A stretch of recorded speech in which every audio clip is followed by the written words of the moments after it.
Hello, everybody, and welcome back to the Average Film Enjoyer. I am one of your hosts, Trey the Film Noob,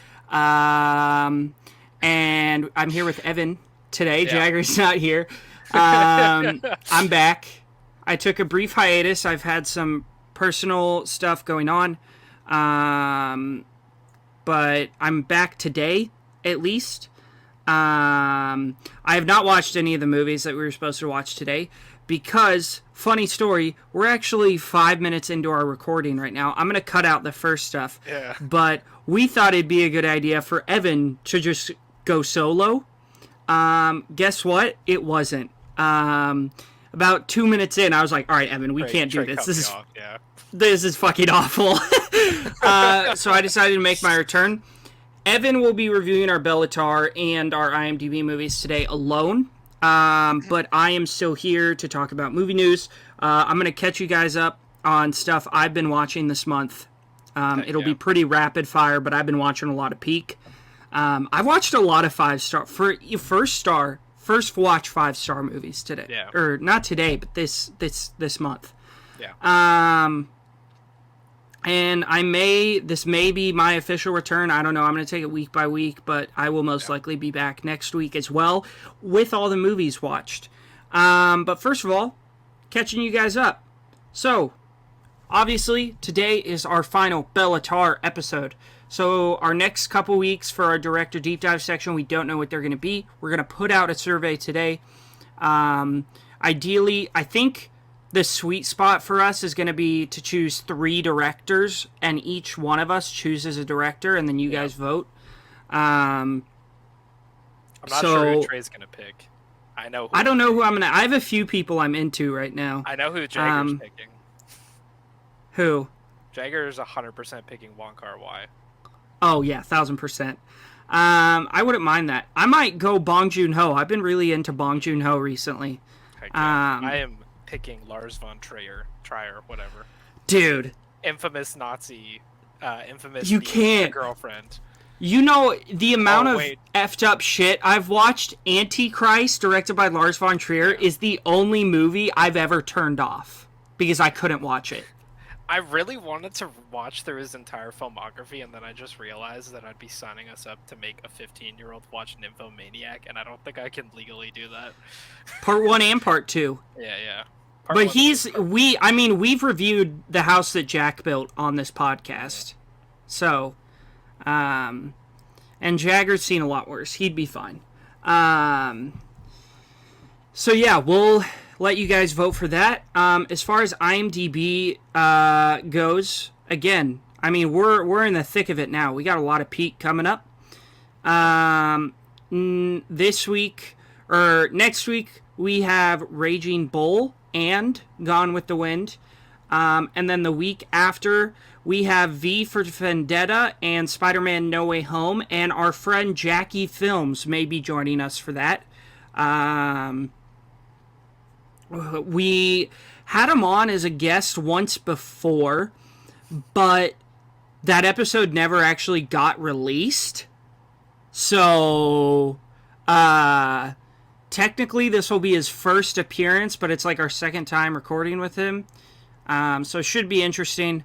Yeah, that's what we got coming up. Again, I will put a link down below to the survey so you guys can vote for who you want us to review. But before we get into movie news, before we get into anything else, Evan, how are you doing? How's your week been?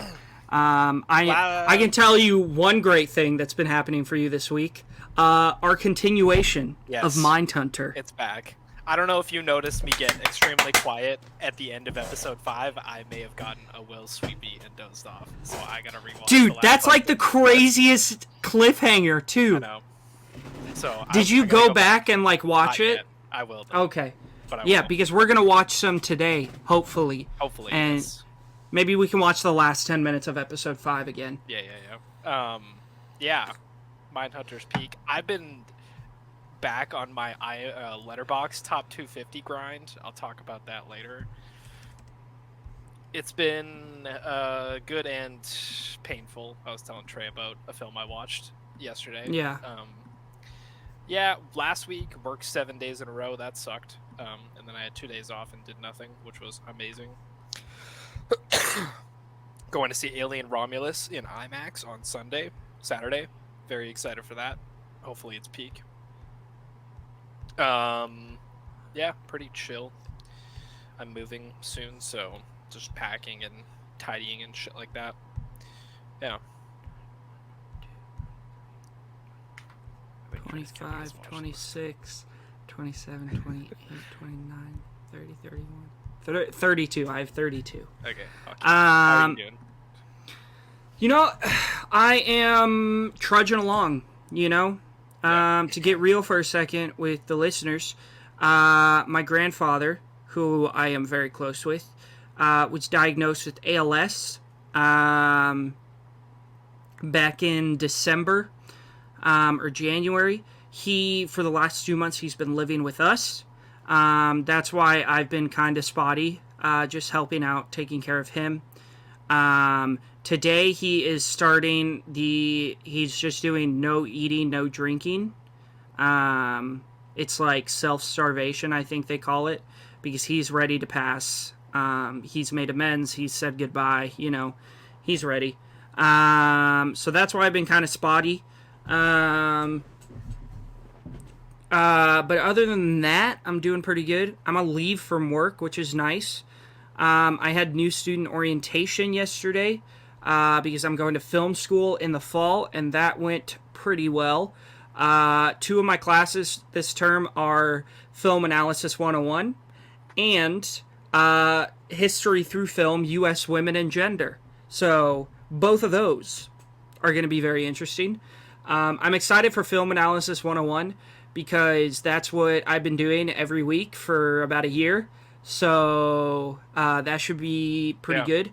I'm hoping to ace that class. About the 148 movie month. Yeah. What's the most movies you guys watched in a month? Holy cow, you did 30? Oh my gosh, you did 50? I did 148. Yeah. I think this is going to be a high month for me. I've been watching a lot. Yeah, me too. I'm usually in the top 3 in the Discord. But I think this one will be higher than usual. Shout out to the Real Talk merch, dude. Look at this shit. This is my Across the Spider-Verse sweater. Oh, yeah, I remember when they came out with that stuff. And it's got the Real Talk, like, leap of faith on the back. Pretty sick. Yeah. I have the Barbenheimer merch. Yeah. But yeah, doing good. Watching a lot of Peak this month that I'm excited to talk about with you guys. Yeah, that's about all I got going on. We've been watching some Mindhunter with Evan, and we're gonna watch because we've decided we just like watching TV shows together. So next is Evan's turn to choose. We're gonna watch The Watchmen, which I've never seen, and I'm not that excited for because Rorschach isn't in it. So it's so and I need me some Rorschach. Yeah. You don't seem to understand. I'm not locked in here with you. You're locked in here with me. God, what a sick scene. That's some big dick shit right there. Yep. But yeah, that's all I got going on, you know. Yep. Some good, some bad.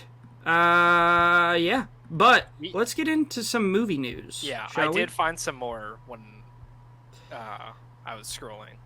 First off, Osgood Perkins did a Reddit AMA yesterday, and maybe the funniest shit I've ever read in my entire life. Dude, he's a Chad. He wrote, I didn't see the original comment, but he responded to a comment and said, anybody who is anti-trans is a fucking piece of shit idiot, and it would be great to not be confused with a fucking piece of shit idiot. Based. That's insane. We love Osgood Perkins. Beetlejuice is tracking for a huge September opening with possibly 80 million. Love to see it. What? You've never seen Beetlejuice? Maybe as a kid, but I don't think so. Oh, it's excellent. I love Beetlejuice. When this is really embarrassing, but I'm going to say it. When I saw Jenna Ortega in Beetlejuice, I thought that it was Wednesday. And then I remembered that the Addams Family is something different. Let's see. Did you see Joaquin Phoenix threaten to leave Napoleon unless PTA came on to do script rewrites? Yeah, and guess what? It still sucks. Yeah, bad movie. Talk about Napoleon a little bit. Did you see this Disney wrongful death lawsuit? Because this is insane. No. Disney is trying to get a wrongful death lawsuit from a grieving husband tossed out of court because he signed up to Disney Plus years earlier. His wife suffered a fatal allergic reaction at Disney Springs restaurant, but Disney insists that the husband agreed to arbitrate all disputes with the studio when he first signed up for a 1-month free trial of Disney Plus. That's crazy. Insane. That's fucking nuts. That's crazy. Yeah, that's horrific. I saw a quote tweet to that, and it was like, man, the boys is getting a little too realistic now. Yeah. Brad Pitt explains why he feels his acting career is on its last leg. It's not, Brad. You're gonna live forever. I saw this headline and did not click on it because it made me sad. What did he say? Yeah, dude.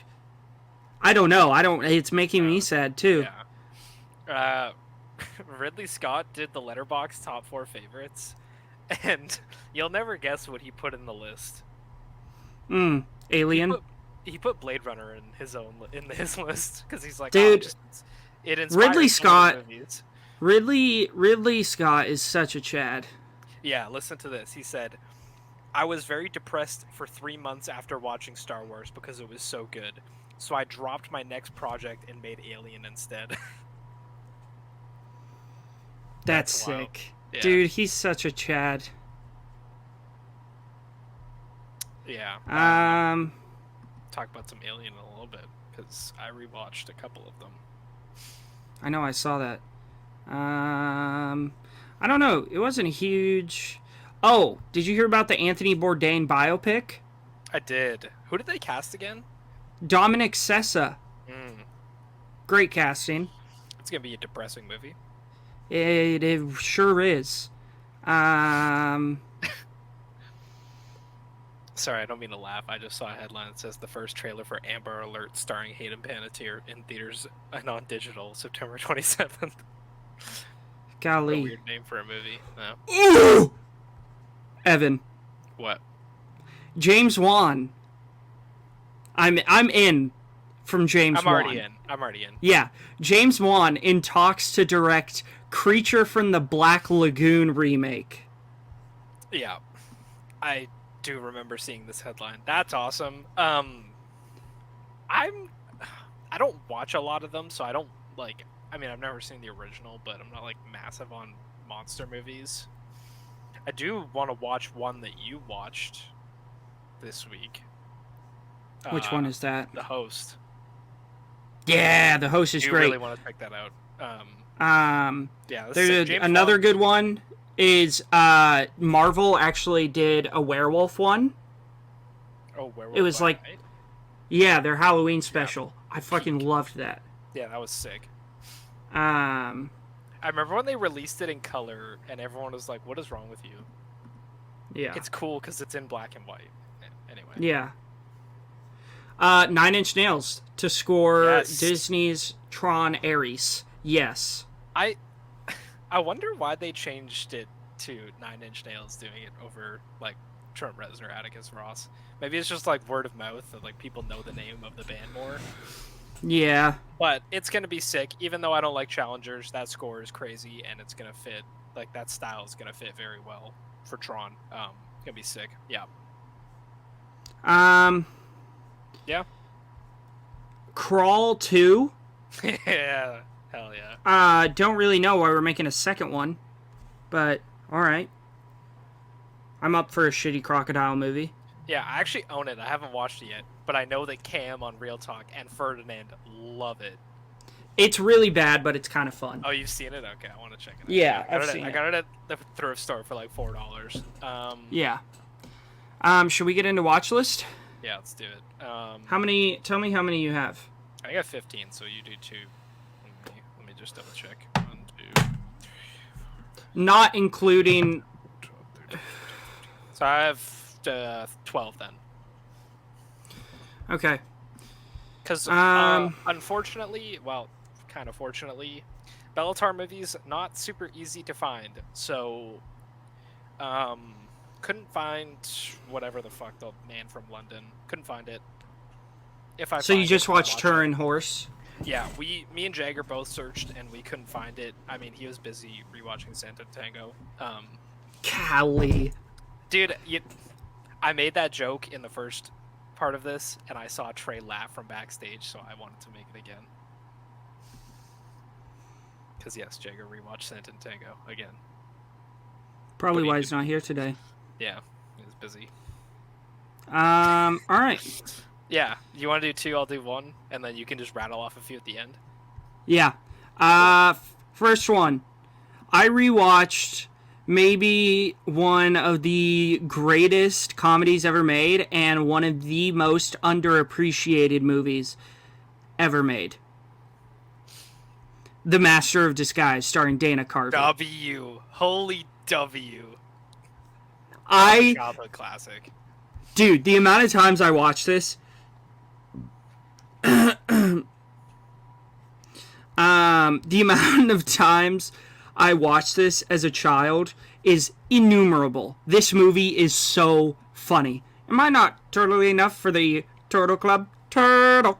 Oh, dude, Dana Carvey is hilarious in this. Harold Gould is great. James Brolin is great. One of my favorite reviews, someone put, from the IMDb trivia, the scene at the Turtle Club happened to be filming on September 11th, 2001. When word of the terrorist attacks reached the set, the cast and crew observed a moment of silence. That's just so random. But yeah, this movie, I mean, it's excellent. It's... God. Dana Carvey's impression of Al Pacino. Can I offer you a kebab, sir? What? So I can get a spear stuck in my esophagus. It's just like, it's so good. It's so good. I love it. Man, I haven't seen that movie forever. It's so funny. It's so funny. The holy trifecta of that kind of stuff was that, Flubber, Mystery Men, I think it's called. Yep. And then Looney Tunes Back in Action. Shout out to one of the greatest movies of all time, Looney Tunes Back in Action. If you haven't seen it, Trey, you need to watch it. It's fucking... This is why we're best friends, Evan. Yeah. Shout out to Flubber. What a crazy movie. Yeah. Next. I'm rereading the Harry Potter books right now and watching the movies sequentially after I finish them. So I rewatched Harry Potter and the Philosopher's Stone. Peak. Hell yeah. Went up. I did have it at a 4. Pushed it up to a 5. W. It's underrated, dude. The first movie rips. It's so good. Yeah, and this, I don't know if this is a hot take or not, but I think Richard Harris is so much better of a Dumbledore than Michael Gambon. I don't know. So I think that Michael Gambon, whatever, wouldn't have fit the first movie because he's too serious. Yeah. Way too serious of a Dumbledore. Richard Harris, perfect for the introduction. Kind old man. And yeah, so I like agree and disagree with you because like you need the very serious takes for something like Half-Blood Prince. That's fair. I couldn't imagine Richard Harris drinking the liquid during Half-Blood Prince. Like, my heart would break, dude. He's such a kind old guy. Yeah. That would be horrific. But yeah, and it's paced so well. Yeah. It's 2.5 hours, and you don't feel a single minute of the runtime. Dude, all the Harry Potter movies are paced really well, because they're all mostly 2:10 to 2:30. Yeah. Yeah. No, Very Philosopher's Stone, Sorcerer's Stone, whatever they call it where you live. Sorcerer's Stone, but Letterboxd says Philosopher's Stone. It's different depending on where you live. I know in, like, England, Yeah, it's Philosophers. It's Philosophers. You want to give us your first one? Yeah, first one. Shout out to Seth. He's been cooking up some banger film recommendations for me. He recommended me This Is England last week, and now he gives me The Big Heat, 1953, Fritz Lang. I've been wanting to dive into Fritz Lang because he made M, and that's on the IMDb top 100, I believe, unless it got bumped down. And I really want to see it. So I checked out The Big Heat. It was sick. This is such a violent and brutal movie for a 50s noir film. I was kind of shocked by it. I really wasn't expecting it, but it's like... Yeah.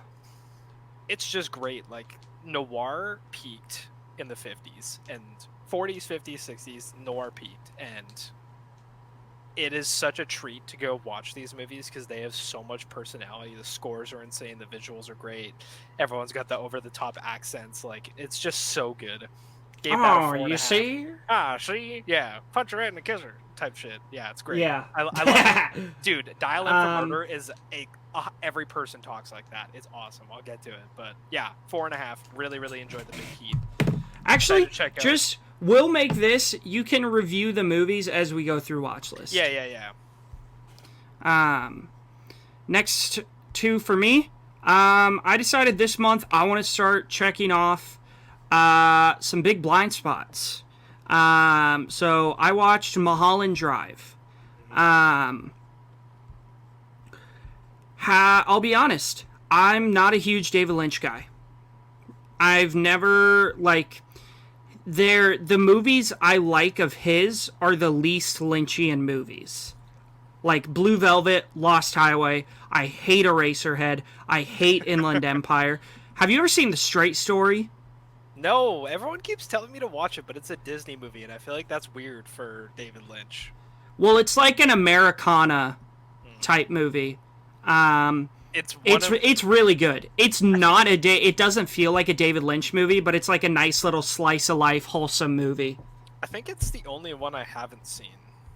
Oh, you gotta watch it. I always forget that he did it. One or two. I'm missing. Yeah, that's the only one I haven't seen. But yeah, Mulholland Drive. So yeah, not a huge fan of David Lynch's style, but I don't know what it was about this one, but it totally worked for me. This movie was sick. Naomi Watts and Laura Herring gave great performances. Justin Theroux is easily the best part of this movie, as he is of every movie, and TV show. Yeah. Because he's Justin Theroux. Like fine wine. Because he looks like a little greaseball scumbag in these David Lynch movies, and then you see him in The Leftovers, and he's like, goddamn. Dude, bro is jacked. Yeah, he's fucking... I'm jacked! Yeah. Jacked to the tits! The tits! Hell yeah. Oh, God. Maybe I need to rewatch that today. Yeah, I loved it. It was excellent.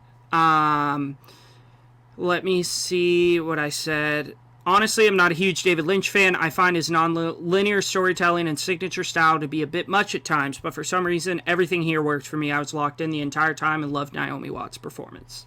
Hell yeah. Yeah, this was excellent. I no longer want to recommend you Twin Peaks because I think you might hate it.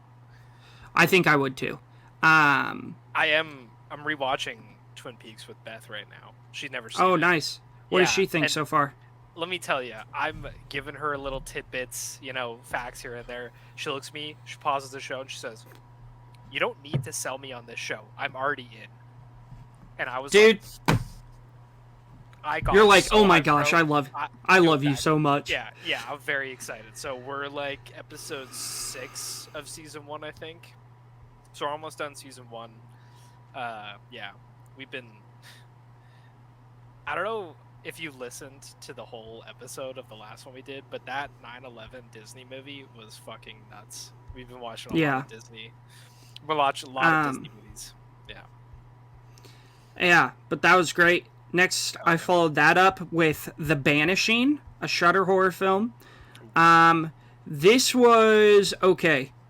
creepy monks and stuff doing creepy monk stuff. Creepy kids, creepy parents. Just creep central, you know?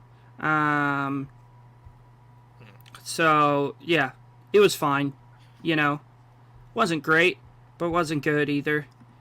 I need you to watch, unless you've already seen it, Speak No Evil before the remake comes out. No, I will watch the original because the remake I'm already in. It's got two of my favorite actors, James McAvoy and Scoot McNairy. Yeah.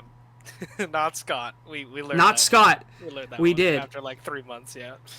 Yeah. No, I am quite excited.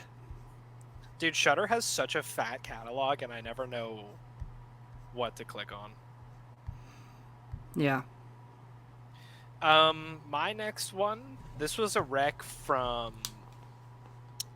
Jonathan recommended this to me, but I also got it in the film raffle. This is 2006 Darren Aronofsky's The Fountain.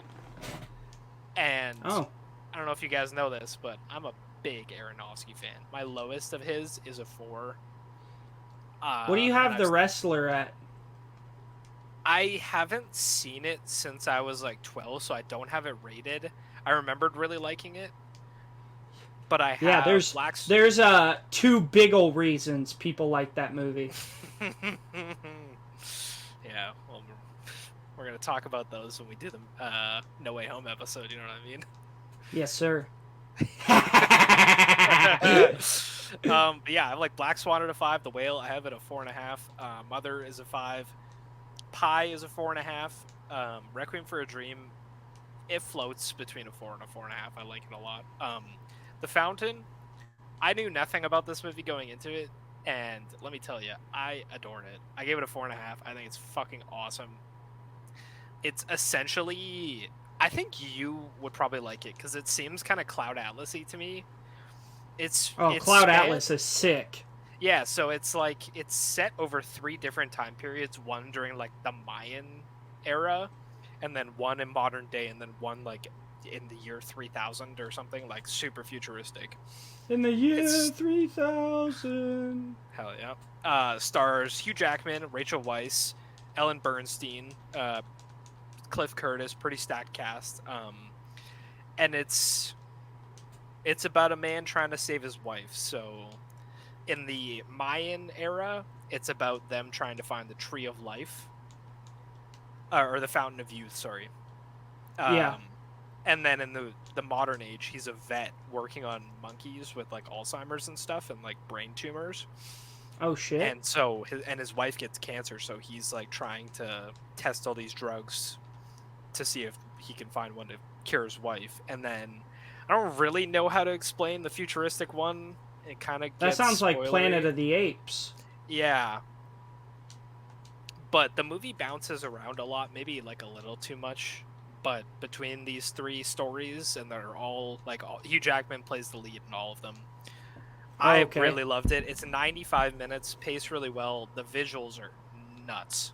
I loved it. Yeah, it's people kind of hover around the 3 to 3.5 range on this one, but I messaged the Discord and I was like, the depression's hitting today. I need to feel something. And Jonathan sent me this movie, and I watched it, and it hit. Jonathan and Remy out here with goated recs. Yeah, Jonathan's cooking, and he has it at a 3.5. And yeah, no, this really just hit for me. Great movie, highly recommend. I think you'd like it. It's pretty tragic, but yeah, really good. All right. My next 2. Oh, I watched Bombshell. Dude, which is about the executive guy at Fox News who was like sexually assaulting a bunch of his employees. Margot Robbie, Charlize Theron, and Nicole Kidman, and Kate McKinnon, and John Lithgow. Ooh. Oh my gosh, what a stacked cast. The makeup and hairstyling department for this movie deserves 3.5 stars by itself. It's You should look up a picture of Charlize Theron in this movie, and then look up a picture of Megyn Kelly. They made Charlize Theron look exactly like Megyn Kelly. It is crazy. But yeah, this was incredible. Really moving story, really powerful. Mark Duplass being an absolute gem as usual. Yeah. We love him. Dude, Mark Duplass, man. Maybe we hit him up on IMDb Pro, or we have Jagger do it and get him on this pod. How cool would that be if we had Mark Duplass on our podcast? We could get that'd be sick. We could get him and his brother on here because they make their movies together. And we could talk about The League. Have you ever watched that show, The League? I've seen some, but just do an episode on Creep. You know what I mean? Like, that's true. Modern horror masterpiece. That's also true. But yeah, that was really good. And then I rewatched Venom, 3.5 stars. And let me tell you why. W. All 3.5 stars are for Tom Hardy. Yep. He carries this movie on his back. Oh my god. He is so good in this movie. And it just rips. Yeah. And he does the voice of Venom too. It's just, God, it's so funny. Michelle Williams, Riz Ahmed, not good in it. But no, they both are stinky. The movie is so funny. The scene when they're at the bar and he's like trying to riz him up and Venom's like comforting him. It's hilarious. I like Venom. Yeah, good movie. I've never seen Let There Be Carnage. No. I've heard it's real stinky. Depending on your love for Cletus Cassidy as a character will make or break it for you. Because what do you mean? I'm not a comic guy, but they disrespect Carnage pretty hard in this movie. I know. I already know because it's PG-13. It should be rated R. Carnage, a.k.a. Cletus Cassidy, is one of the most terrifying characters in the comics. Yeah. It's not that bad. I genuinely don't think it's that bad. But it's not great. Yeah. It's fine. I don't think it's aggressively bad. My next one, shout out to Oscar, Shot by Shot podcast. You can catch me there sometimes. He recommended this to me when I did the TV Glow episode, and this is Youth by Paolo Sorrentino, 2015, stars Michael Caine. I'm Michael Caine. A gem, the size of a tangerine. Hell yeah. The Lamborghini Den, much more subtle. Much more subtle. Yep. Harvey Keitel also in this too. Rachel shit, Weisz, we love Harvey Keitel. Paul Dano, Jane Fonda. This cast is stacked as fuck. And this is about like two lifelong friends, and they're vacationing in like the mountains, Swiss Alps or something, and Michael Caine plays a very famous composer, and he wrote a lot of he's very well known for this one piece of music called Simple Songs, and he wrote them all for his wife, but his wife died, and like a queen's servant comes up to him and is like, I want you to play them for the queen, and he's like, well, no, go fuck yourself, like leave me alone, because he wrote them for his wife, and she's not here anymore. So that's kind of his story, and then Harvey Keitel plays a filmmaker who's just like kind of washed up, but he wants to, make some new stuff, and he's got ideas, and yeah, it's just a really, really interesting story about ambition and like love, and I fucking adored this movie. Visually, it's insane. The score is incredible. The performances are amazing. Michael Caine was nominated for an Oscar, I'm pretty sure. He might have won. Of course he was. Actually. I think he might have won for this. I think this movie's incredible. I'm shocked that it isn't like better known.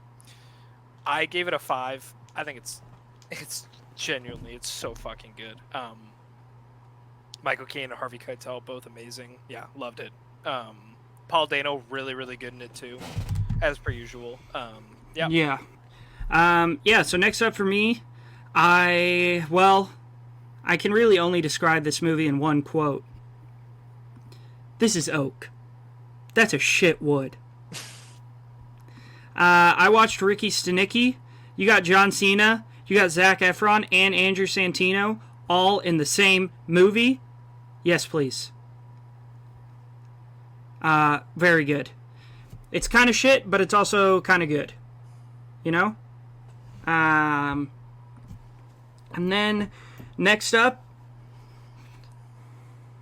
Oh, you think the darkness is your ally? Yeah. You merely adopted the dark. I was born in it, molded by it. By the time I saw the light, I was already a man, and by then it was blinding. Yeah, I rewatched Dark Knight Rises and quoted so much of it. Yeah, damn good. And my review is the same for that movie as it always is. Fuck you, Christopher Nolan, for making us watch Alfred cry. Yeah. Fucking heartbreaking scene. I failed you. I failed you. It's so hard. Yep. Nice. But yeah. Next one, I watched Borderlands. It was shit. That's all I gotta say about it. It's really bad. The visuals aren't the worst, but the dialogue is god awful. Ariana Greenblatt, like, just killing her career here. Terrible as Tiny Tina. Kate Blanchett was fine. As Lilith, best part of the movie, probably. But, holy fuck. Like, dude, is Jack Letterboxd down? Uh-oh. Hope not. I still got my watch list up, so I can just not click away. Yeah, bad movie. Oh, I think it is down. My review's not loading. Okay, I'm going to screenshot this in case the app crashes. Dude, I can't open my watch list. Uh-oh. Oh, there we go.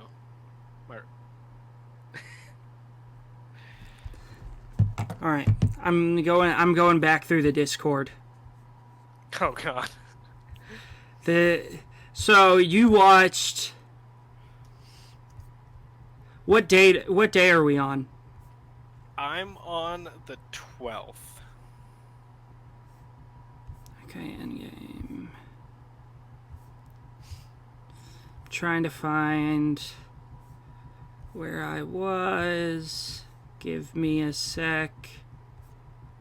Okay, let me see if I can... Oh, yeah, because I started at the beginning of the month. Okay, let me see if I can find you. Oh, I have your profile here. Well, will it load? Technical difficulty. I'm so close. Freaking Letterboxd crashing in the middle of our podcast. How dare they? Yeah. Okay. So there's Dark Knight Rises. Next one for me. It's going to take me a sec. Hold on. All right, next one. Checked off another big blind spot. I watched The Host, Bong Joon-ho movie. Yeah, this was excellent. Great creature feature. Also, has some cool, like, underlying messages about, like, Korea's political climate during that time and different things like that. Very good. 4.5. Nice. Yeah, I really want and to then see that. I followed up. Yeah, Letterboxd is down. I followed it up with Avengers Age of Ultron. I have this a lot higher than other people. I think this movie's great. It's funny. It's the last time we truly get to see the real Hulk, which is awesome. Yeah.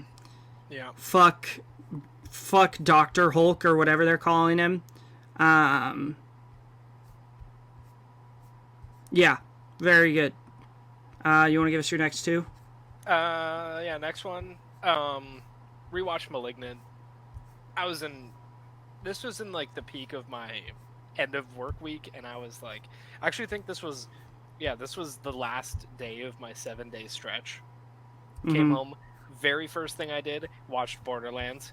The second thing I did, watched Malignant. Holy cow. What can I say? You had to It's even fucking each amazing. other out. Yeah, you know? I love Malignant. I've said it before. October's coming around. There'll be an episode on it. You can bet your ass. We'll probably get Cash in here to talk about it. Does Cash like it too? Cash loves Malignant. Okay, good, because last year me and Jagger had Alan on to talk about it, and they just teamed up on me about how shit it was. Alan is like very it's over, we're so back, it's over, we're so back with movie takes, honestly. Because he shits on Blade Runner, he shits on Texas Chainsaw Massacre, he shits on Inception. I know you don't like Inception either, but I'm just talking it's about bad. him. Yeah. So, yeah, Malignant is a masterpiece. it recognizes every horror cliche, subverts them, indulges in them, is gory as all hell. The camera work is dripping in juice. The camera work in the final fight scene in the police precinct. Yeah. Oh my god. Nuts. Dude, James Wan just cooking. Yeah, that scene is hysterically entertaining. The prison cell scene is nuts. She's just snapping bones. When she rips the back of her head open. Oh yeah, dude, it's great. The scene at the beginning when she's running through the house and it's the overhead shot. One take, like that's real. They built just an open house for it. It's dripping in juice. It's so good. Malignant 5 stars. It's in my top 5 horror of all time. I love it so much. James Wan is the horror god. Yeah.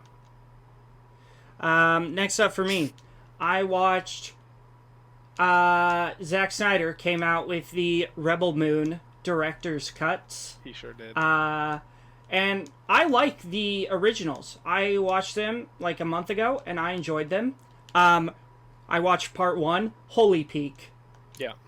Dude, it's Zack Snyder just overindulging and just making a movie for himself. A bunch of sick-ass slow-mo shots with people farming.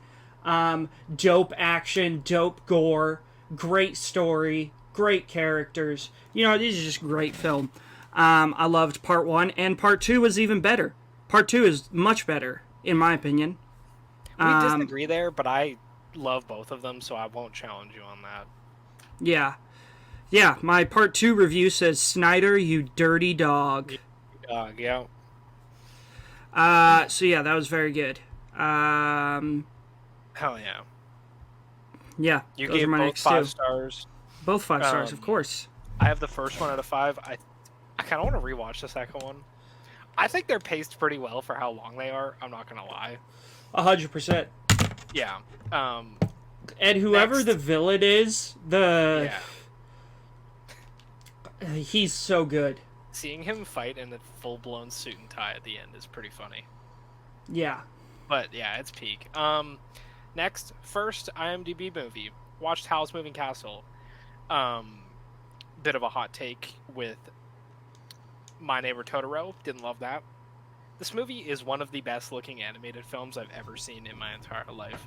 It's fucking insane how good this movie looks. I was just jaw on the floor. The score is insane. It's iconic. I had heard the score on TikTok before because it was trending for a while. Yeah, it's so good. Yeah, and I didn't realize that it was from this movie, so that was pretty sick. I thought it dragged a little bit in the second act, but the third act is great. It's heartfelt. Themes are good. Like, I want to watch it again. I watched it in English just because I was folding laundry when I watched it, so I need to. I'm gonna rewatch. Ghibli movies are the only ones I'll watch dubbed because they get like real American. Christian Bale plays Howl. Yeah, and they like reanimate it so the mouths align with the words.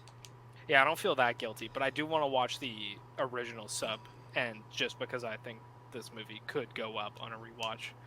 I gave it a 4 with a heart. I had a really good time. I think, the pacing was my only issue.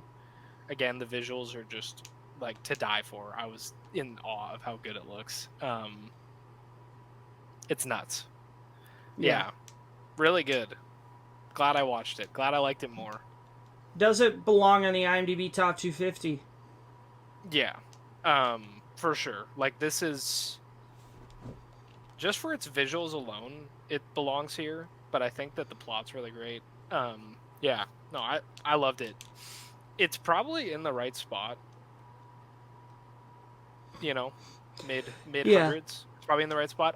I'm excited to watch Princess Mononoke next. I think is the next one I'm doing. Princess Mononoke is dope. Yeah, I'm There's excited for that one. multiple beheadings in that movie. Yeah, yeah, I'm excited to watch it. Um, Yeah, and it has like deep underlying themes of like environmentalism and stuff like that, which is super cool. love that. Yeah. Yeah, really glad I watched it. Good movie. Yeah. Next up for me is maybe Russell Crowe's best movie, The Pope's Exorcist. I mean, Let me name some things you got in this movie. You got you can just name dope one thing. 80s needle drops. You got Russell Crowe making jokes left and right, and good jokes too. In the opening scene of this movie, he is talking to a demon, and the demon says, "I'm your biggest nightmare," and he says, "My biggest nightmare is France winning the World Cup," or something like that. Yeah. And then he slaughters a pig with a shotgun. It's fucking amazing, dude. Yeah. And you got some crazy ass gore in this movie and practical effects. This movie's incredible. And the thing that makes it the best, Russell Crowe riding a moped. What more do you want? This movie is so goofy, but it takes itself really seriously. That's the best part. Yeah. And did you know this is a true story? Yeah, he's a real priest. That's crazy. Yeah, he died in 2016. Oh shit. But like what him and that guy did going around to all those like haunted places, and the theory that like the whole Spanish Inquisition was like the devil's work, and it was like by a possessed priest and shit. Like that's actually a real theory. It's sick. I need to rewatch it. And then Beth also loves it too, so that's a win. Yeah, because it's a lovable horror movie. Yeah. I followed that up with watch The Whale. Checked off another Aronofsky. Yeah. Peak. I sobbed. Brendan Fraser totally deserves Best Actor here. Yeah, very good. Here's my only thing with The Whale. First off, this is not a pleasant movie to watch because I can't remember her name. Max from Stranger Things. Sadie Sink. Sadie Sink, nailed it. Holy shit, she's such a bitch in this movie. It's crazy. She's so mean. I get it. She's very mean though. It's not pleasant to watch. And the final shot, people joke about the final shot a lot. It didn't bother me when I first watched it, but then seeing it out of context is always funny. Yeah, because it works in context, but out of context, it's so goofy. Yeah, it's really goofy. Yeah, I agree with you. What did you give it a 5? I did. Nice. Yeah, I have it a 4. And who plays the caretaker? Is that Hong Chow? Hong Chow, yeah, the goat. Hong Chow is so fucking good. Her filmography is freaking stacked. Put her in a leading role immediately, please, because she is the supporting in a lot of movies, and she's always one of the best parts. She's amazing in The Menu. She's great in Kinds of Kindness. Like, she's so good, dude. She's amazing. Dude, she's the female Michael Shannon. True. Michael Shannon gets a lot of leading roles. What? She'll get there. Michael Shannon gets like no leading roles. Sometimes. He has that one movie, Take Shelter, and that's about it. Everything else is supporting. That's true. I jumped the gun a bit. My bad. Stop jumping the gun, Evan. Yeah, sorry. Yep. Sorry. Yep. Sorry. Next IMDb movie, Dial M for Murder. I'm a big fan of the Cockman. Dude, it was Cock Day the other day. It was, and I watched it on Cock Day, which is sick. I didn't realize it until after. We're referring, of course, to Alfred Hitchcock. It was his birthday the other day on the 13th when I watched this. Rear Window, one of my favorite movies of all time. I am a sucker for a murder mystery, and nobody does it better than him. And this movie is such a blast to watch. It's like a series of unfortunate events. The movie, not the Lemony Snicket shit, but like it's just bad thing after bad thing. The plot of this movie is that Did you just hate on a series of no, unfortunate of course events? not. I'm just not comparing it to Alfred Hitchcock. You know what I mean? Very different things. That's a take. Both peak though. Shout out Jim Carrey. True. This movie is just a blast. It's about an ex-tennis pro who is married to Grace Kelly. Shout out to Grace Kelly for being the hottest woman on the planet, except for my girlfriend. If you're listening, I love you. And she is having an affair with another man, and he plots to have her killed to cash in on her life insurance policy. And then things go awry. This movie is just a devilish treat. It is so like twisted, but it's got that she dialogue, and it's just entertaining, dark, funny. Visually, it's great. Score is great. Performances are amazing. The payoff at the end, the last 20 minutes, is so fucking good. Once you watch this, we can talk spoilers because I don't want to spoil anything, but I genuinely, this is my number 2 Hitchcock now. This is above Psycho for me. It's above North by Northwest. I don't love Vertigo. I think it's fine. This is above Psycho. I think this movie is just so fun. I'm a real sucker for these Hitchcock murder mysteries. I need to watch Rope next, I think. But yeah, I gave this a 5. Easy 5. Had a blast. I really want to see it in theaters. Yeah, it's peak. Hell yeah. Yeah. Next up for me, I watched the movie Jagger. Jagger called me and he's like, "Hey man, do you remember that movie that came out this year, Tarot?" And I was like, "Yeah." And he was like, "I just watched it. It's really shitty. I think you would kind of love it." And I was like, okay. Because me and Evan and Jagger, we all trust each other with Rex because we all know each other's film taste pretty well. 2 stars. This movie was really shitty, but I had a blast. I had so much fun. It's so bad. But it's a lot of fun. It's and PG-13, right? Yeah. Ah. Yet another horror movie that could have benefited from being rated R. Dude, I remember seeing the trailer, and the trailer showed the entire film, and I was like, that was a really bad trailer, but I kind of want to watch it. And I still want to watch it. And then after that, Letterboxd is back up, by the way. Letterboxd is back. Oh, thank goodness. They're saying it's a server outage. Whatever. After that, I checked out a classic 80s vampire movie, The Lost Boys. Stylistic? Yes. Very 80s? Yes. Great acting? Yes. You got Corey Haim, isn't it? Yeah. Yeah, you got Corey Haim and Corey Feldman, Kiefer Sutherland, Diane Wiest. This movie is great. Alex Winter's in it. Just an absolute blast. Evan, you would love this movie. Yeah, I really want to watch it. So good. Yeah, really good. Hell yeah. My next one, me and Ben have been going through the Federico Fellini films in Alex's preferred order. He told us to watch them in a certain order. We got around to La Dolce Vita, finally. So this is the end of this was a quad feature day, and yeah, La Dolce Vita blew me away. This is one of the best movies I've ever seen. This is a masterpiece in humanity and emotion and the human experience. Visually, it's the best looking black and white film I've ever seen. The score, Nino Rota, I think his name is.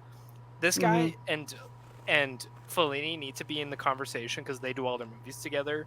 They need to be in the conversation with Hans Zimmer, Christopher Nolan, John Williams, and Spielberg. Like, I can't believe that he's not up there because the scores feel so tenderly crafted to every scene of the movie. This is a long movie. It's 3 hours long. I didn't know that going into it, and yeah, this is just a masterpiece. We watched this after La Strada, Knights of Cabiria, and Eva Toloni. I'm very glad we did because it does kind of feel like a build up to this. Masterpiece. I can't wait to watch it again. Loved it so much. 5 stars, instant classic. Yeah. Hell yeah. Next up for me, I checked out the Spike Lee classic, Do the Right Thing. Excellent. How hot was it outside when you watched this? Why? This movie is peak to watch on like a sweltering hot day. So you really it was hot in my room. I was sweating while watching That's it. good. Yeah. Yeah. Excellent. Spike Lee directed the absolute shit out of this movie. He acted the absolute shit out of this movie. Yeah. Very powerful. Obviously, like I said in my review, I can't relate to any of this because I'm a middle-class white kid. Yep. But that's what's so incredible about movies, and what's so incredible about humans is that we can empathize. And movies like this teach us to empathize. It puts us in other people's shoes. And, like, you know, it's an incredible film. And it's very important in the grand scheme of things. And, yeah, it was just excellent. And then I followed that up with The Conjuring. Another important film. James Wan, Cooking. Patrick Wilson, the GOAT. The GOAT duo, Patrick Wilson and Vera Farmiga. Yeah, this movie's great. Hell yeah. Yeah, I love The Conjuring. It's fucking awesome. My next one, I watched Twisters. Somehow it dropped on VOD 3 weeks after it came out. That's kind of criminal, but I'm glad I watched it because it's kind of awesome. Yeah. I had a great time. I talked to my brother and my dad. They saw it in theaters, and they were like, there wasn't enough Twisters. There's fucking tornadoes every 15 minutes in this movie. Hell Glenn yeah. Powell dripping with juice. Everyone said Daisy Edgar Jones is not very good in it. She's not that bad. Set pieces are great. Score is good. Soundtrack's all country music. I don't really like country music, but it fit the movie very well. Yeah, great time. 4 stars. Go watch it. Hell yeah. Next up for me, I watched yet more Peak. 2 more 5 stars. First one, I checked off what might be the greatest anti-war film of all time. It makes Full Metal Jacket look like Caillou. I watched Come and See. And, you know, it was a mistake. It's so hard to watch. And the final 30 seconds of this movie is incredible. Yeah. But it's just like, God, it is so hard to watch. Yeah, that's all I really have to say about it. Yeah, Trey messaged me and Jagger. He's like, I'm about to watch Come and See if you guys want to join me. And we're both like, Jagger joined up for a little bit. Yeah. He was there for like an hour. Yeah, it's an extremely difficult film to watch. That poor kid did not have a good time on set. Oh, really? He had gray hair by the time the movie was done filming. Jesus At 12 Christ. years old. Yeah. And Jesus. they, you know, I mean, killing real animals, like, just not a good time. Amazing movie. They were killing real animals? You know that cow that gets gunned down by the machine? Yeah. That's a real cow. And that was a real Jesus. bullets. Yeah. Jesus Christ. Yeah. They used real bullets for every scene in the movie. That's why everything feels so awful. Yeah, you should read the trivia. It's nuts. And then I followed that up with Avengers Endgame. That's crazy, dude. This movie is extremely important to me. I grew up on Marvel. I was a massive Marvel nerd for a long time, and this was it was the perfect culmination of everything. And I was like 15 or 16 seeing this in the theater. It's still the best theater experience I've ever had. I think a lot of people can relate to that. The theater experience, watching this in a full theater on opening night was insane. Yeah, I saw Avengers Endgame on the very last day of my university semester. Yeah. I went by myself to a sold-out midnight showing, early screening of it.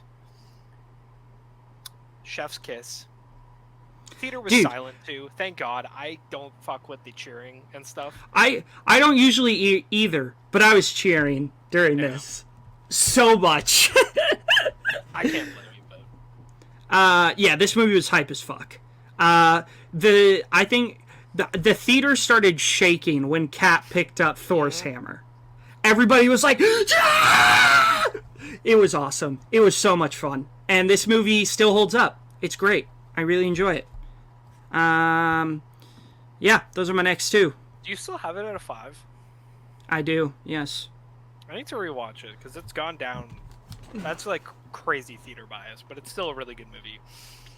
The grin on my face when they go back to the first Avengers movie is just like incalculable. It was crazy.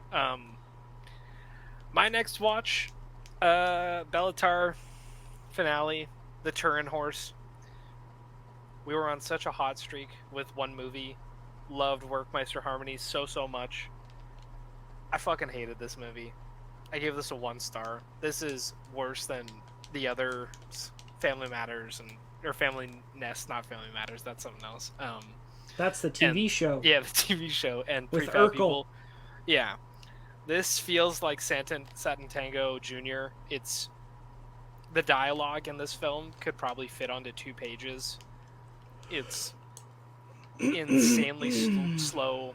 I found the themes to be repetitive and boring. Again, Bellatar talks about the same shit in every single movie, more or less. It's religion, or it's classism, or it's politics, or it's, poverty. It gets old when his movies are so disinteresting and he's so in his own bag, but it's not a very good bag, but he's so self-indulgent in his own style to the point where you're just like, I get it, and you're making this for yourself. You're making these movies unnecessarily long. The shots are too long. I watched this right after La Dolce Vita. This movie came out in 2011, and it looks like shit. It's black. Yeah.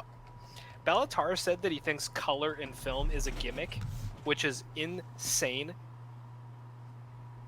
That's fucking nuts. I'm sorry. Bro has never seen Tron Legacy. Bro has never seen Interstellar. Yeah, like actually, Interstellar might work in black and white. It could, yeah. Tron Legacy. That'd be kind of sick, honestly. But yeah, Tron Legacy in black and white. Tron Legacy would make Bellatar's brain explode. I have so much disrespect and disdain for Bellatar as a filmmaker. Because he has this like Tarantino self-indulgence, but it's not good.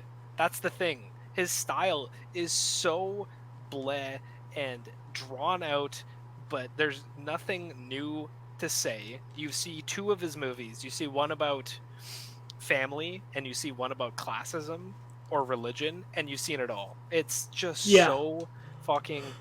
Ugh. I gave this a 1 star. I felt bad. There's his name is Nicholas, but his name is Matt Damon in the Real Talk Discord, and he saw my review and he said, "What a hateful thing to say." I'll read my review and then we'll move on and never talk about Bellatar again. I might watch Damnation though. We'll see. I might watch Damnation. Said nothing for me thematically. Looks like shit. The score was fine. The score was actually like really good at the beginning. I said, I don't know, after watching La Dolce Vita yesterday, I'm in awe of how awful this movie looks compared to that. One more Bellatar to go. Fuck you, Bellatar. Oh, Jesus Christ. So this kind of, I'll talk about it in like my next movie, but put me on a conversation with some other people about whether or not I hate slow cinema. and I'm convinced I don't. So I wanted to like check some other stuff out. So I did, but we'll talk about that in a bit. So, Do you like Phantom Thread? Love Phantom Thread. See, that movie's about as slow as it gets. Oh, Trey. No, I know. There's slower stuff out there. There sure is. We'll get to it. I like slow cinema. Yeah. Fuck the Touring Horse. Bad movie. I'm very curious to see what Jagger thinks of it because it's Satin Tango-esque. Like, there's a 9-minute sequence of a man eating a hot potato and skinning it with his bare hands and like blowing on his fingers, and then like an hour and a half later his wife does the same thing, and it's just like you watch him get dressed about 50 times. Like, it's, I don't know, it's just so blech. Yeah, it doesn't feel like there's a point to it. Anyway, I'm done talking about Bellatar. What's your next two? Memories of Murder.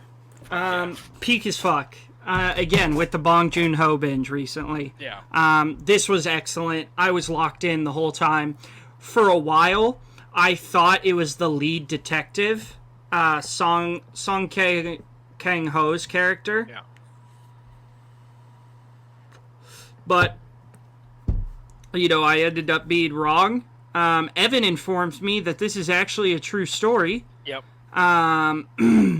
And that they caught the actual murderer, like, a few years back. So that's pretty cool. If Return of the King and Old Boy hadn't come out in 2003, this would be my favorite movie released in my birth year. Man, 2003, what a year. You got Old School, Cheaper by the Dozen, Spy Kids 3, Peak. Memories of Murder, School of Rock, Curse of the Black Pearl, Old Boy, What the X2, Lost in Translation, Return of the King, Kill Bill, Freaky Friday, Mystic River, The Room, Holes came out that year. Holes 2. This might be the best year in cinema history. That's crazy. Dude. That's actually insane. Let's talk about how Holes, Cheaper by the Dozen, and Freaky Friday came out in the same year. And School of Rock. Like, this is just and School of Rock. This is crazy. No wonder 4-year-old me was having such a good time, you know what I mean? Like, this is crazy. God, dude, I always forget you're older than me. Yeah. You're an old man, dude. I'm an old soul, yeah. Also, yeah, October 2nd, 2019, they got the killer for Memories of Murder. Confessed That's to killing crazy. 14 people, all 10 serial murders. Crazy.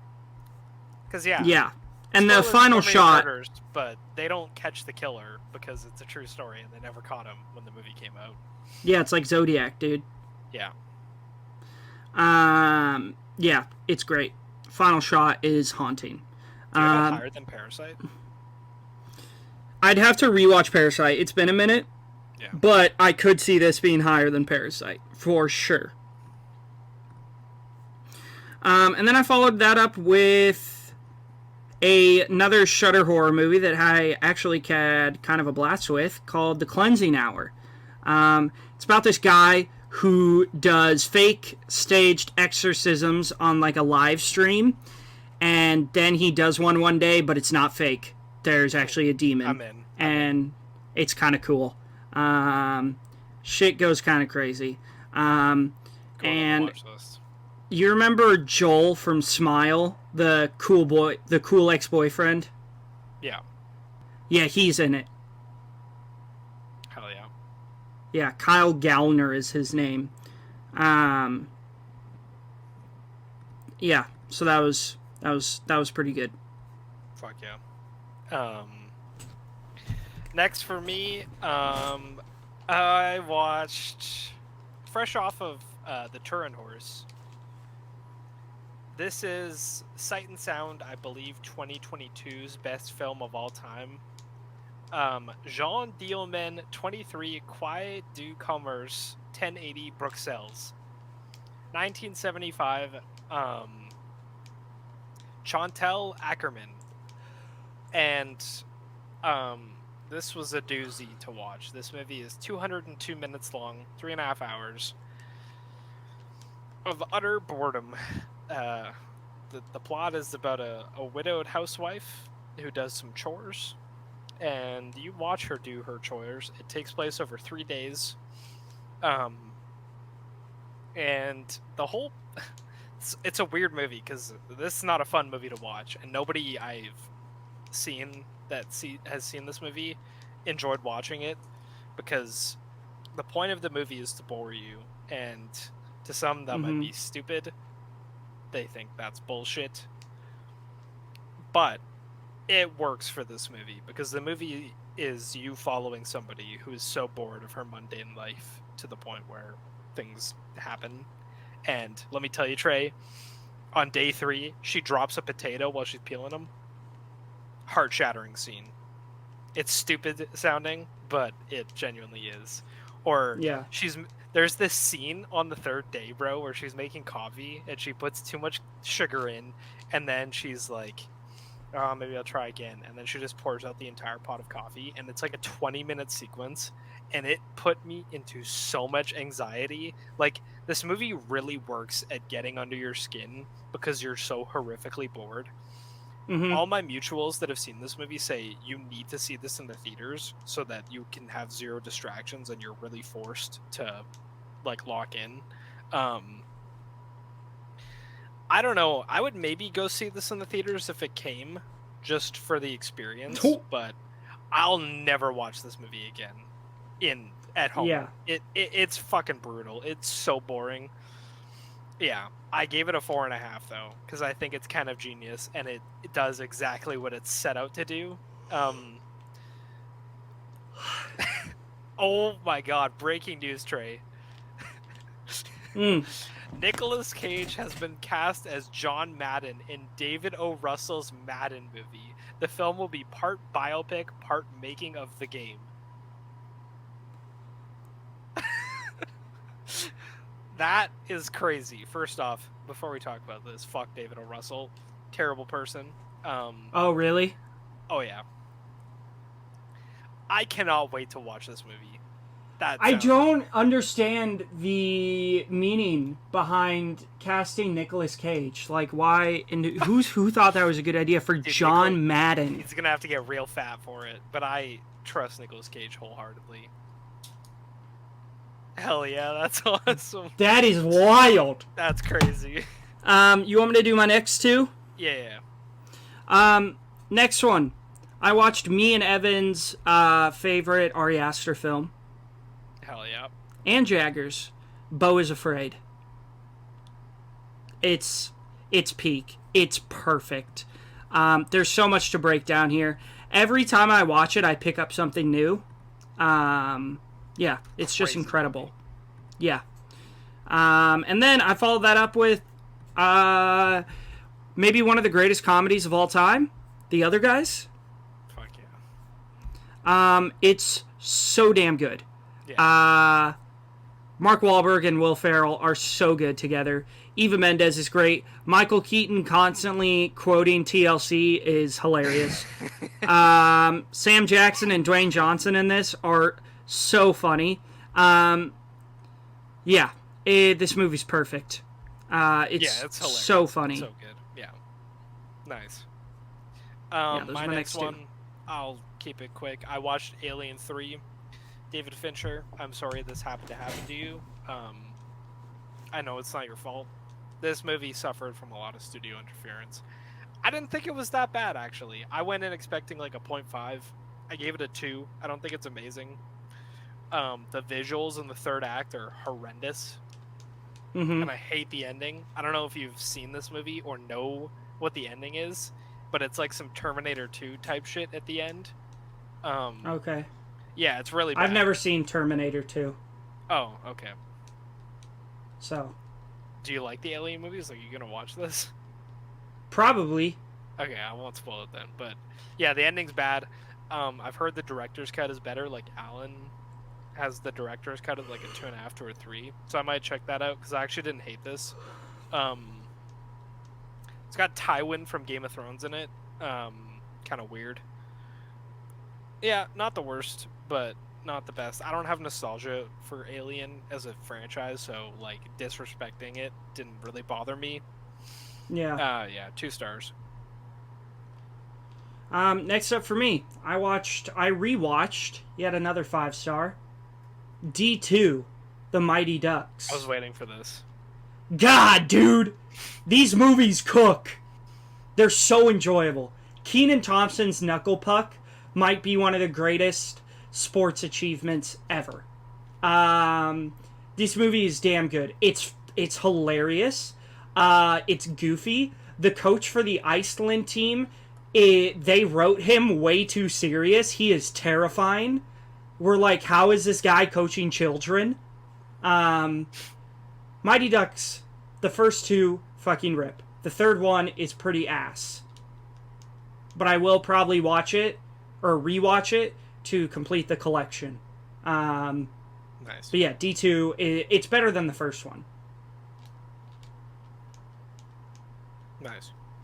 And then, I'm doing 2. I watched Serenity with Matthew McConaughey and Anne Hathaway. It was really good until the big reveal, and then it was pretty awful. So I gave it a 3-star. I'm very tempted to watch this movie because this is like known as one of the worst movies post 2010 or whatever. Like people That's hate crazy. This fucking movie. There's so like many worse movies. I'm actually curious what it has on Rotten Tomatoes because I know it's low. It's got a 21 and a 30 from the audience. Yeah, there are so many worse movies than this. I might have to check it out. Like, this is leagues above Ballad of Songbird and Snakes. Ooh. Okay. Leagues. My next watch. This is my 4th watch. I watched Alien Covenant again last night. I've seen this movie 3 times prior. I saw it in theaters. And I watched it in like May. I always thought it was pretty boring in the second act. But I don't know. After watching Alien 3, this kind of clicked for me. Even when I didn't love this movie, the visuals are fucking nuts. Like Ridley Scott just cooks on his Alien movies. We need a 3rd in this Prometheus trilogy. Yeah. I raised it to a 4-star. Well, isn't Romulus... Romulus is set between the first and second movie. Like the OG first? Yeah. And all the Prometheus ones are prequels, yeah? Yeah, they're prequels. Okay. Yeah, something clicked for me with the second act where it just kind of went by a lot better. And my girlfriend looked at me, she's like, I don't know why you hate this so much. And I was like, I don't either. The first hour is fucking nuts. The gore have you seen it? No. There's some crazy gore in the first hour. Yeah. So I raised it to a 4. It's my 3rd highest rated Alien movie. I think it's better than Aliens.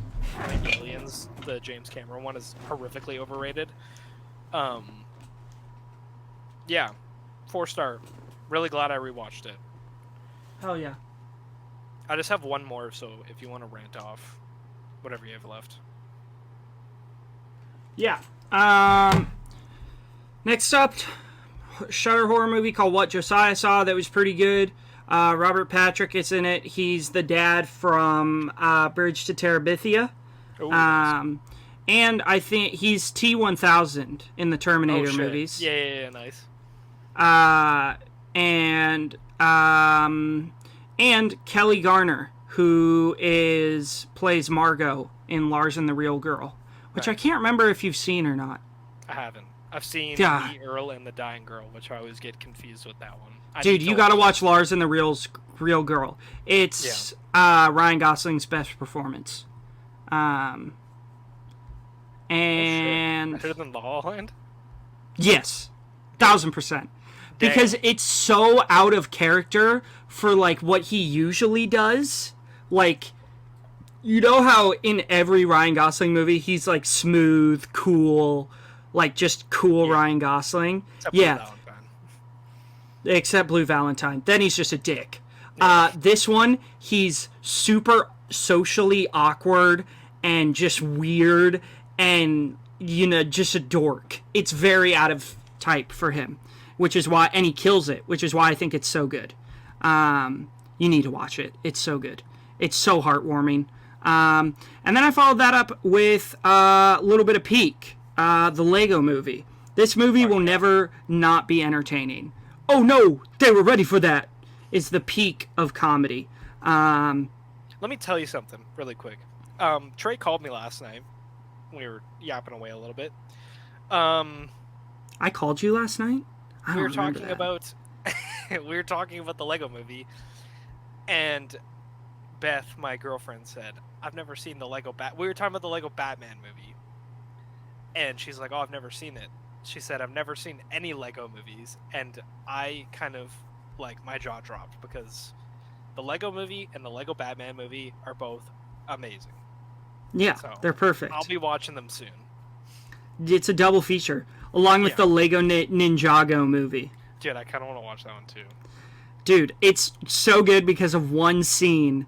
The bad guy shows up and is talking to the Green Ninja, and he goes, hello, Lloyd. And he goes, Dad, it's just Lloyd. And he's like, no, I named you Lloyd, Lloyd. It's so, me and my dad quote it all the time because we remember that from the trailer, and then we quoted it all the time. We'll just go, hello, Lloyd. Hell yeah. And then I watched Inside with Willem Dafoe, one of last year's releases that Jagger has been hyping up for a while, and Remy also really likes. Excellent. Really, really good. Love a good original character study. After that, I watched Nobody for the first time. It's perfect. Yeah. It's Dude, how about that ending? Isn't that amazing? Dude, them three doing a bullet tornado is so good. Yeah, this movie, Bob Odenkirk kills it. Yeah, I very, very much enjoyed this. I don't know why I said it like that. That was weird. Then last night I rewatched Percy Jackson and the Olympians, The Lightning Thief. I know a lot of people hate this movie, and yes, I do agree it's disloyal to the books, and I do like the TV show more because it's more loyal to the books. But I still love this. This was my childhood. Can't tell you the amount of times I've had a dream where I am a son of Poseidon and can control water. It's fucking sick. Logan Lerman was a perfect casting, even though he was a bit older than he should have been.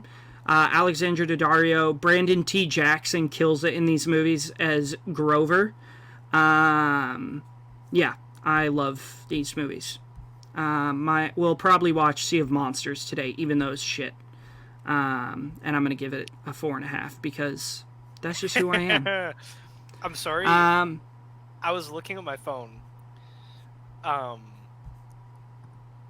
They just announced that maybe the biggest game I ever played as a child is coming to PlayStation Plus. And the only way you could play it before was a PS2.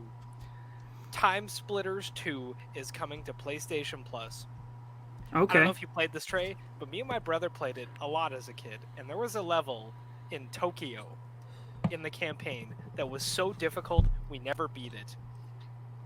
And we are finally going to beat it, 15 years later. So, hell yeah. if you watch back the last 60 seconds, you can see my jaw drop. But oh, sick. I am so dude, look, I'll send you a screenshot of the texts. But yeah, that's fucking awesome. Shout out to Tom Peak game. And then I finished off with Truth or Dare, a horror movie I remember seeing the trailer for when it came out, and being like, oh, that looks kind of interesting. It wasn't. It was pretty bad. Yeah. You should try and find the unrated That's edition. it. It's pretty fun. Yeah. My last one, I decided before I realized it was podcast day that I was going to watch the entirety of War and Peace today. Infamous movie. Leo Tolstoy novel, adapted by Sergei Bondarchuk, maybe. That can't be right. Bondarchuk, That Bondarchuk, Bondarchuk. Chuck, I don't know. the Chuk sound. That sounds the most Chuk, right. yeah, more Russian. It's split into 4 parts on the Criterion Channel, and I watched part 1. I'm gonna go watch part 2 right after this.